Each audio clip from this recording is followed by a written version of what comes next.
we see very strong desire among the developing countries and large emerging economies to come together. For example, in a few days, there's likely to be the BRICS summit. The BRICS are also talking about whether there should be expansion because some of the countries in the world are expressing their clear desire to apply for the expansion.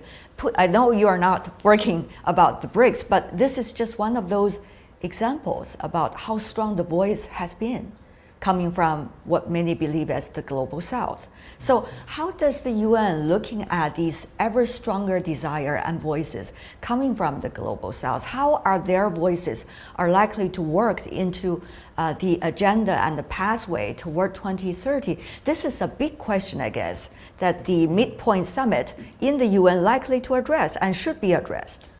There are quite a few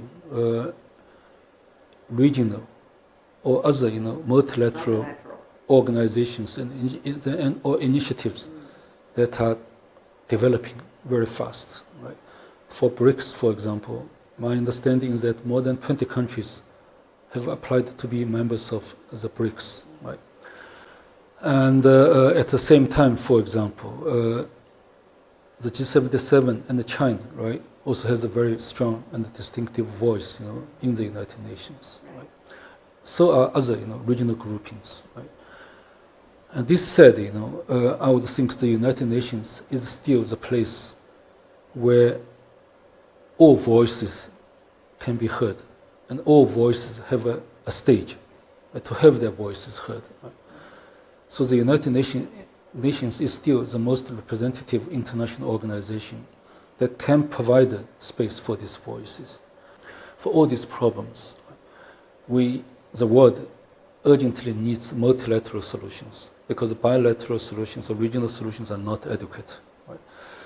So for the issues that the BRICS are discussing, for example, the G20s are discussing, right, or other regional groupings are discussing, at the end of the day, you need the support of all membership of the United Nations for this to have the international legitimacy.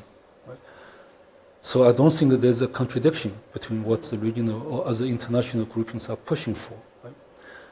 If they are rooted in the Agenda 2030, right, and in the SDGs, I think we're on the same page.